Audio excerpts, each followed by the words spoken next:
bertemu lagi di channel Bebas Berekspresi.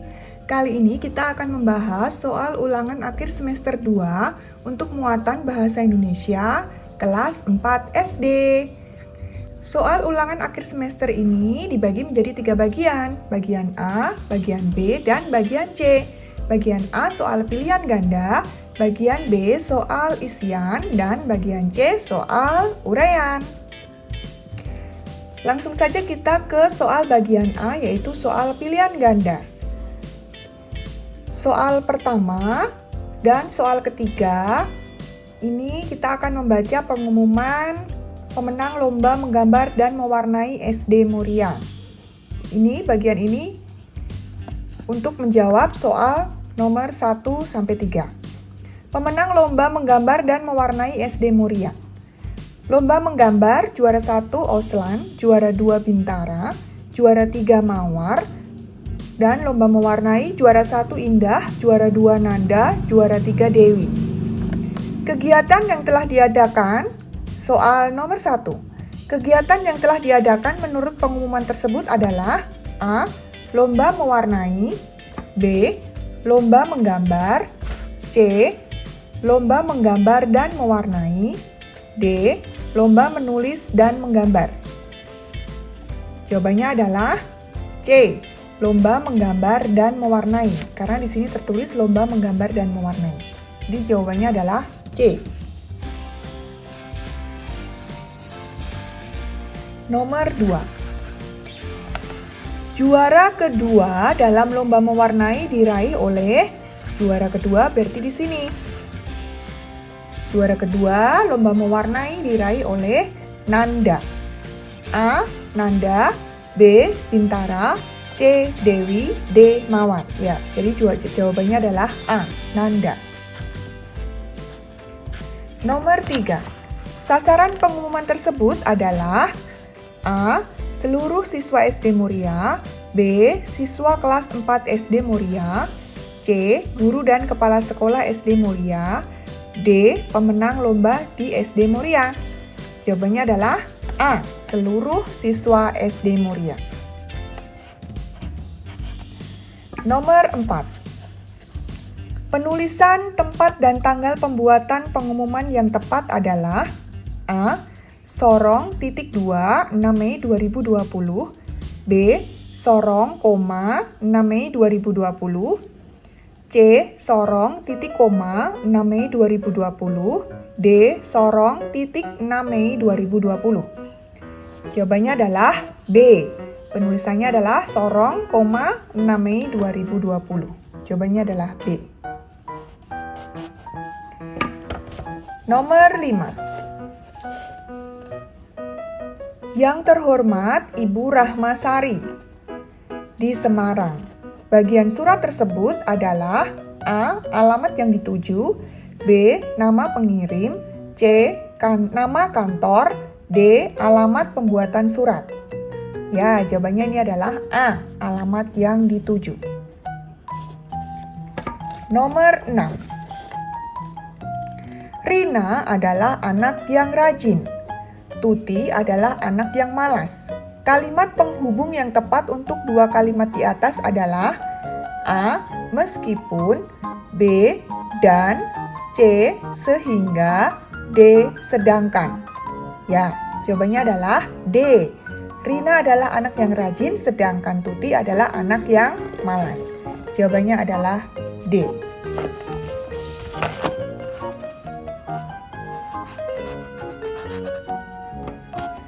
Nomor 7. Gagasan pokok dalam sebuah karangan dinamakan A. Tema, B. Judul, C. Amanat, D. Latar. Gagasan pokok dalam sebuah karangan dinamakan A. Tema. Kalau amanat itu adalah pesan, kalau latar itu adalah tempat, berarti tema. Tema adalah gagasan pokoknya. Nomor 8. Dalam cerita pesan yang disampaikan oleh penulis disebut A. Dongeng, B. Tema, C. Ringkasan, D. Amanat. Ya, jawabannya adalah D. Amanat. Amanat itu adalah pesan. Nomor 9. Kalimat pertama, ketika kecil rajin belajar. Kalimat kedua, ke dalam pasar cobalah lari. Kalimat ketiga, kemana kancil akan dikejar. Kalimat keempat, supaya besar senanglah hati. Susunlah pantun yang benar dari pantun tersebut. A. 1, 2, 3, 4. B. 1, 4, 3, 2. C. 3, 2, 1, 4. D. 3, 1, 2, 4. Nomor 2 dan 3 ini adalah sampiran. Nomor 1 dan 4 ini adalah isinya. Ya. Jadi yang pertama adalah kemana kancil akan dikejar? Ya, nomor 3 terlebih dahulu, kemudian yang kedua, ke dalam pasar cobalah lari. Kemudian habis itu nomor 1, ketika kecil rajin belajar, supaya besar senanglah hati. Jadi jawabannya adalah C. 3, 2, 1, 4. Jawabannya adalah C. Nomor 10. Tanda yang digunakan untuk berhenti saat membaca puisi disebut dengan tanda A. Titik, B. Jeda, C. Seru, D. Koma. Ya, jawabannya adalah jeda. Tanda berhenti saat membaca puisi itu disebut jeda. Nomor 11. Anak kembar itu memiliki wajah sama. Antonim dari kata sama terdapat dalam kalimat A. Ayah mempunyai 2 lukisan yang mirip. B. Adik dan kakak itu memiliki sifat yang berbeda. C. Baju milik Nina serupa dengan milikku. D. Ibu membeli berbagai macam kue. Antonim itu adalah lawan kata. Lawan kata dari sama itu adalah berbeda. Berarti jawabannya adalah B. Adik dan kakak itu memiliki sifat yang berbeda. Nomor 12. Teks fiksi yang menggambarkan sifat manusia diibaratkan pada hewan dinamakan A. Fabel, B. Pantun, C. Syair, D. Legenda. Ya, kalau ceritanya tentang hewan yaitu fabel. Nomor 13. Indonesia memiliki keragaman suku bangsa. Kata dasar dari kata keragaman adalah A. Keragam, B. Ragaman, C. Agam, D. Ragam. Ya, jawabannya adalah D. Ragam. Kata dasar dari keragaman itu adalah ragam. Nomor 14. Bacalah cuplikan wawancara berikut. Danu, yaitu percakapan antara Danu dan petani. Danu, saya ingin mewawancarai Bapak terkait pertanian di Desa Sukamaju, Pak. Petani, iya, Dek Danu, silahkan. Danu, Petani, sudah dari 2 bulan yang lalu. Kalimat tanya yang tepat untuk mengisi bagian rumpang adalah, kira-kira pertanyaan yang tepat untuk mengisi titik-titik itu adalah A. Berapa berat total seluruh hasil tanaman ini dalam sekali panen? B. Sejak kapan Desa Sukamaju mengalami kekeringan? C. Bagaimana cara Bapak untuk menanggulangi hama? D. Tanaman apa saja yang Bapak tanam di sini? Jawabannya adalah B. Sejak kapan Desa Sukamaju mengalami kekeringan? Petani menjawab, sudah dari 2 bulan yang lalu. Jadi jawaban yang cocok adalah B. Nomor 15. Penggunaan huruf kapital yang benar terdapat pada kalimat A. Pada hari Jumat 17 Agustus 2020 para siswa melakukan upacara. Ya, di sini huruf J pada hari Jumat harusnya huruf besar. Tapi di sini huruf kecil, berarti di sini salah. Ya. B. Anggota DPR mendengarkan pidato Presiden Jokowi. Ya, di sini presiden ini adalah nama jabatan. Ini harusnya P-nya besar, tapi di sini kecil. Jadi di sini salah. C. Wakil Presiden Yusuf Kala melakukan kunjungan ke Medan. Ya, C di sini betul semua. Ya. Kemudian yang D, Rafael Marpaung menjadi ketua pergelaran seni dan budaya. Ini Marpaung adalah nama marga, harusnya huruf besar, tapi di sini huruf kecil, jadi salah. Jadi yang betul adalah C. Wakil Presiden Yusuf Kala melakukan kunjungan ke Medan. C. Selanjutnya adalah bagian B, yaitu bagian isian. Bagian B, soal nomor 1. Makna yang masih tersembunyi atau terselubung adalah makna titik-titik. Makna tersirat. Tersirat. Nomor 2. Bercakap-cakap dan melakukan tanya jawab kepada seseorang untuk memperoleh informasi disebut wawancara. Wawancara. Nomor 3. Kalimat yang mewakili seluruh isi paragraf disebut kalimat utama. Kalimat utama. Nomor 4. Sepeda motor itu sangat berharga bagiku. Persamaan dari kata berharga adalah berharga itu persamaannya atau sinonimnya adalah bisa bermakna, bisa juga bermanfaat, bisa juga bernilai. Berharga itu persamaan katanya ada beberapa. Contohnya ini, bermakna, bermanfaat, bernilai. Ya. Nomor 5. Bacalah pantun berikut untuk menjawab soal nomor 5 dan nomor 6. Nah, di sini ada pantun nanti untuk menjawab soal nomor 5 dan nomor 6. Kita baca dulu pantunnya ya. Jalan-jalan ke pasar baru, jangan lupa beli ikan. Jika punya kawan baru, kawan lama jangan ditinggalkan. Nomor 5. Tema pantun di atas adalah, ya, temanya adalah tentang persahabatan. Nomor 6. Pantun tersebut termasuk dalam pantun, ya, nasihat. Selanjutnya, bacalah kutipan cerita di bawah ini. Ya, kita akan baca dulu. Ia sangat senang dengan pekerjaannya sebagai saudagar. Suatu ketika ia berdagang ke sebuah pulau yang belum pernah ia kunjungi sebelumnya. Sesampainya di sana, ia memberatkan timbangannya agar mendapatkan keuntungan yang sama besar di pulau itu.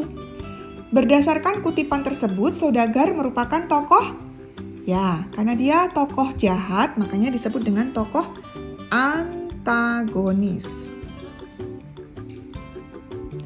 Kalau tokoh baik namanya tokoh protagonis, karena di sini saudagarnya jahat, maka disebut dengan tokoh antagonis. Isi pantun terdapat pada baris baris ketiga dan 4. Kalau baris pertama dan kedua itu adalah sampiran. Paman nomor 9. Paman baru datang titik-titik Surabaya. Ya, untuk melengkapi harus ada kata dari. Paman baru datang dari Surabaya. Nomor 10. Narasumber yang tepat untuk diwawancarai mengenai cara mengajar yang baik di kelas adalah, ya, narasumbernya yang cocok adalah guru. Selanjutnya, kita masuk ke bagian C, bagian uraian. Soal nomor 1. Salinlah kembali paragraf berikut dengan menggunakan tanda baca dan huruf kapital yang benar. Paragrafnya adalah, Pak Budi lahir di Maluku Utara. Ia mengajar di SD Moria.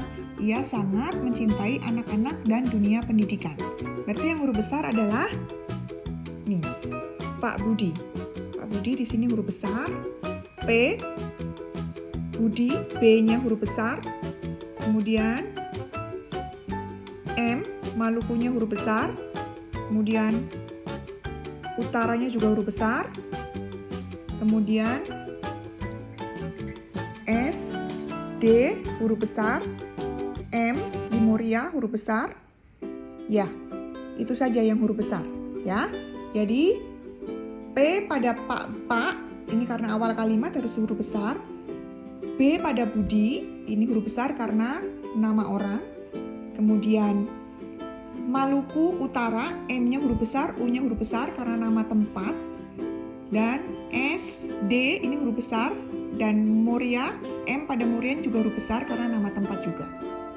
Ya, selanjutnya soal nomor 2. Jelaskan pengertian dari wawancara. Pengertian dari wawancara adalah bercakap-cakap,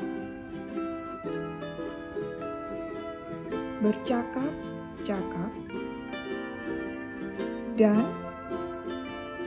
melakukan tanya jawab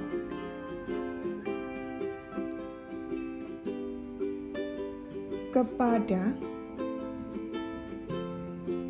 seseorang untuk memperoleh informasi. Ya, jadi wawancara adalah bercakap-cakap dan melakukan tanya jawab kepada seseorang untuk memperoleh informasi. Soal nomor 3. Sebutkan 3 langkah-langkah sebelum melakukan wawancara. Ya, langkah-langkahnya adalah siapkan alat tulis atau alat rekam.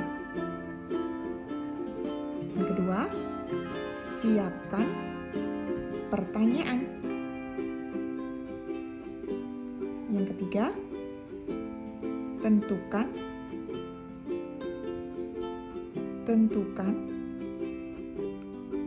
waktu dan tempat. Ya, jadi sebelum kita melakukan wawancara, yang harus kita siapkan adalah kita harus menyiapkan alat tulis atau alat rekam. Kemudian kita harus siapkan pertanyaan, dan yang ketiga kita harus menentukan waktu dan tempat di mana kita akan melakukan wawancara. Nomor 4. Perhatikan paragraf acak berikut. Kalimat pertama, setiap pertanyaan guru di kelas wajib. Nomor 4. Perhatikan paragraf acak berikut. Kalimat pertama, setiap pertanyaan guru di kelas dijawab dengan benar. Nomor 2, nilai rapotnya selalu bagus. Nomor 3, Didi anak yang pandai. Nomor 4, tugas-tugas juga dapat dikerjakan dengan cepat dan tepat. Kalimat yang pertama, yang ini, Didi anak yang pandai. Kemudian, nilai rapotnya bagus, selalu bagus. Kemudian, nomor 1, setiap pertanyaan guru di kelas dijawab dengan benar. Dan terakhir, tugas-tugas juga dapat dikerjakan dengan cepat dan tepat. Jadi, urutannya adalah nomor 3 dulu, kemudian nomor 2, kemudian nomor 1, kemudian terakhir nomor 4. Soal nomor 5. Tuliskan lawan kata atau antonim dari kata-kata berikut ini. Kemudian buatlah dalam kalimat. Ya, antonim kuat. Antonim kuat adalah, antonimnya berarti antonim kuat itu lemah. Antonim sembuh yang B yaitu sakit. Kalau disuruh membuat kalimat berarti kuat, misalnya buat kalimat dengan kata kuat. Kita harus kuat dalam menghadapi cobaan. Nih, kata kuat di garis bawah. Kemudian dengan kata lemah, membuat kalimat dengan kata lemah, kita tidak boleh lemah melawan musuh. Ya. Untuk kalimatnya disesuaikan dengan siswa masing-masing ya, tidak harus sama dengan ibu guru. Kemudian membuat dengan kata sembuh. Adik baru sembuh. Ya, sembuh. Kemudian buat kalimat dengan kata sakit. Ibu sedang sakit kepala. Ya, sakit. Ya. Oke, demikian kupas tuntas soal-soal bahasa Indonesia kelas 4 SD untuk persiapan ulangan akhir semester 2 atau penilaian akhir semester 2. Terima kasih sudah menyimak. Sampai ketemu di video selanjutnya. Bye-bye.